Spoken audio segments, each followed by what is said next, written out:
Cock-a-Doodle Dudley by Peet. Dudley was always up before dawn, perched on a fence post and ready to crow at the first glimpse of the sun. For such a scrawny-tailed runt of a rooster, he was a surprisingly powerful crower. He could crow louder and longer than any rooster for miles around.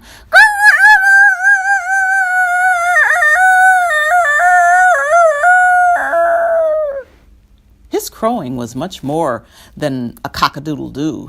Dudley carried on with beautiful trills and tremolos that echoed far across the countryside. Such a spirited, enthusiastic greeting delighted Old Soul, the sun, and he always rose above the horizon, beaming with pleasure, wearing a big, broad smile for Dudley, who was by far his favorite rooster. Dudley was also a great favorite with everyone in the barnyard. His neighbors believed his spectacular crowing was magic, with miraculous power to make the sun rise. When he took his morning stroll, Dudley was showered with praise and gratitude for creating a new day.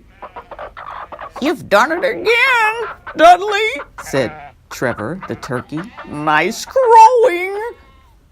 "You're wonderful. You're a wonder," said Ludwig the pig. "What a remarkable rooster," said Hector the plow horse. "He's marvelous! Dudley's fabulous!" chorused all the hens. "Dudley is adorable!" The rooster was a favorite with everyone but Gunther, a bad-tempered old goose. Gunther was fiercely jealous and was always itching for a fight. "Adorable Dudley," he scoffed. "Cock-a-doodle Dudley, Dudley the Great. How about you and me having a showdown to see who's the greatest, you skinny little nothing of a rooster?" Dudley didn't dare match words with the brute of a goose. He always pretended not to hear, but went on his way out to the vegetable garden and slipped through the picket fence where pot-bellied Gunther could not follow. Out there, he could be alone and enjoy a breakfast of snails and caterpillars and talk to himself. "I feel silly when I get all that praise for something I could never do," he said.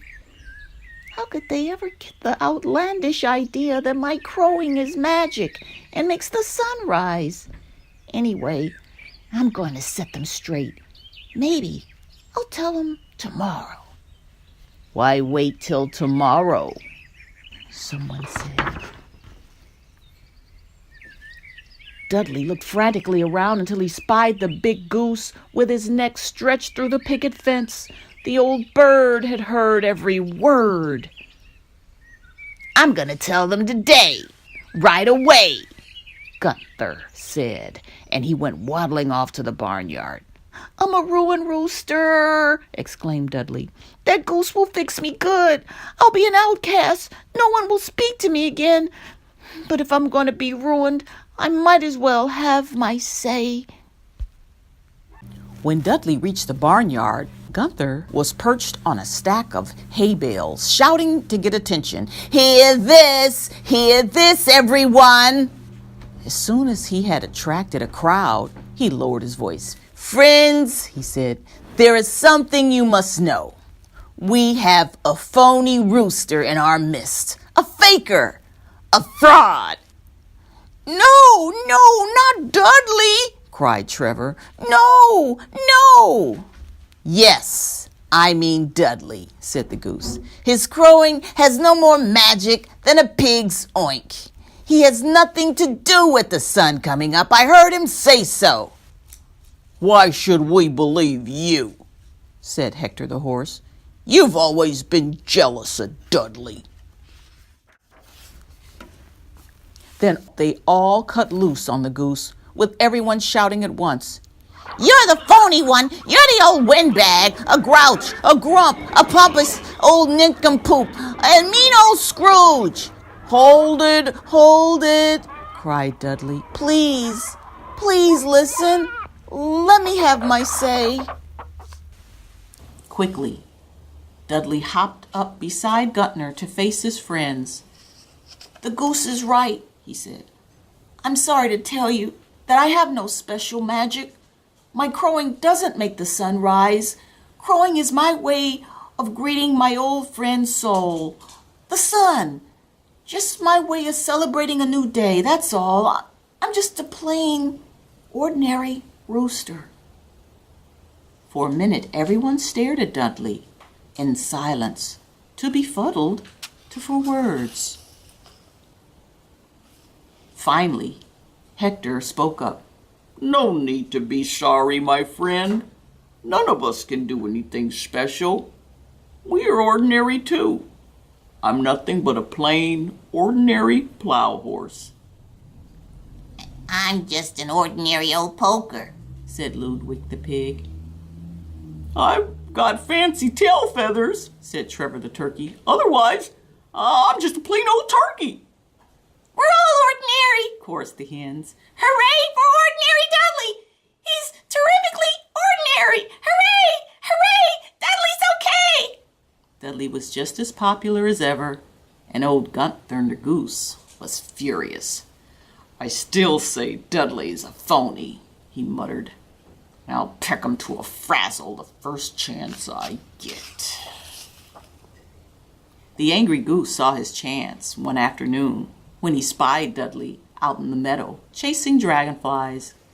When he was sure no one was watching, Gunther slipped through the fence. Then, in a low crouch, he went scooting through the tall weeds straight for the rooster. If Dudley hadn't caught sight of him at the last second, Gunther would have snatched him by the tail feathers. The rooster could easily have outrun the big goose if it hadn't been for the tall, wiry weeds, which kept tripping him up. Gunther kept coming full speed, gaining with every step, and just as he was about to catch Dudley, they suddenly came to a dark, spooky woods. Gunther wasn't nearly brave enough to go into the spooky place, but Dudley kept on running. He knew he would be in danger in the woods, but he would rather take a chance than to be pecked to a frazzle by that brute of a goose. And Dudley was in danger. The instant he entered the woods, he nearly ran head on into a fox. Just as the fox pounced, the rooster fluttered straight up in the air, just high enough to land on a tree limb.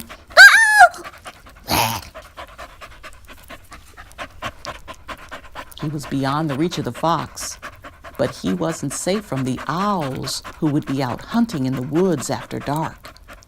It was getting near sundown.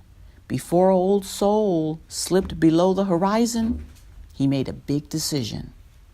If my favorite rooster doesn't crow in the morning, I'm not coming up. There'll be no tomorrow. Sure enough, as soon as it grew dark, great horned owls swooped silently through the trees, searching for anything that moved. For once, Dudley was grateful to be a skinny little nothing of a rooster. He scrunched himself flat against the tree trunk, wide-eyed with fright, hoping to last through the night without being seen. It was a long night, since Dudley didn't dare do any crowing or make even the slightest sound.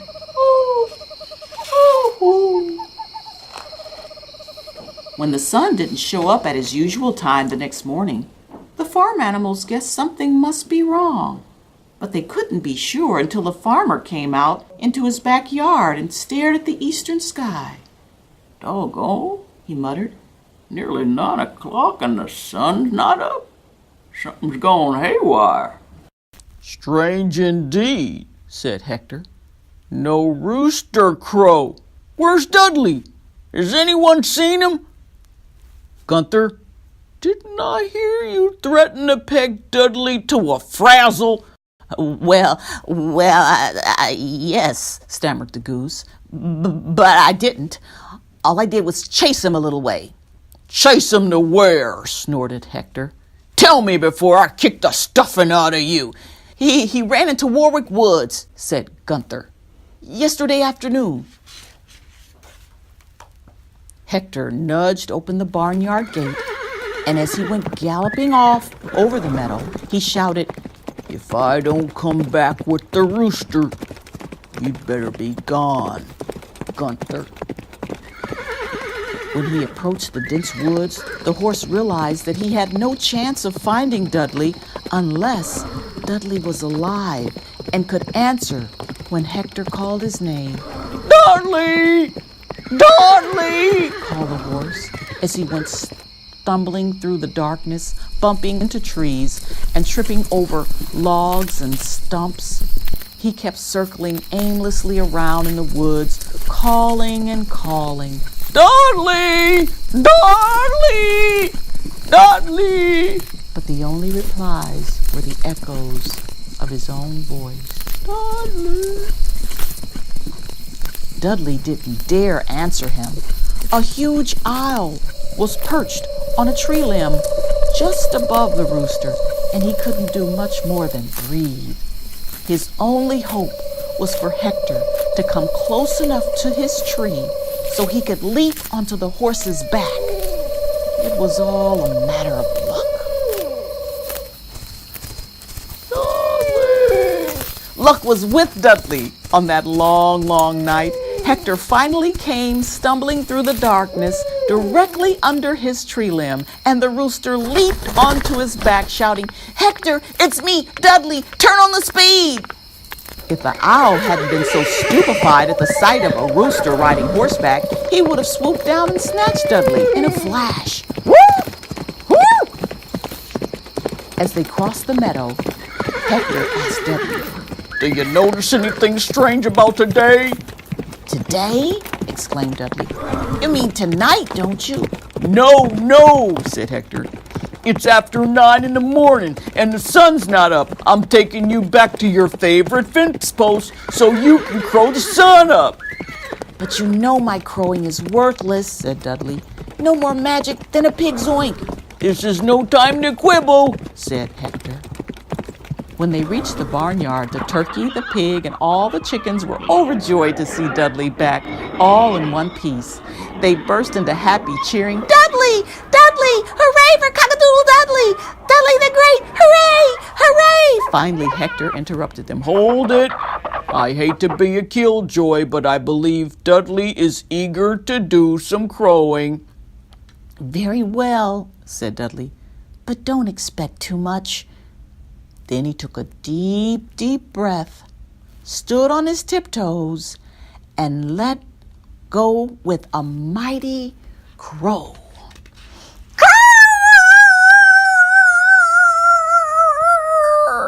Dudley's magical crowing worked instantly. Up bounced the sun all the way to where it should be at 9:15, and with an enormous smile on his face, just for his favorite rooster.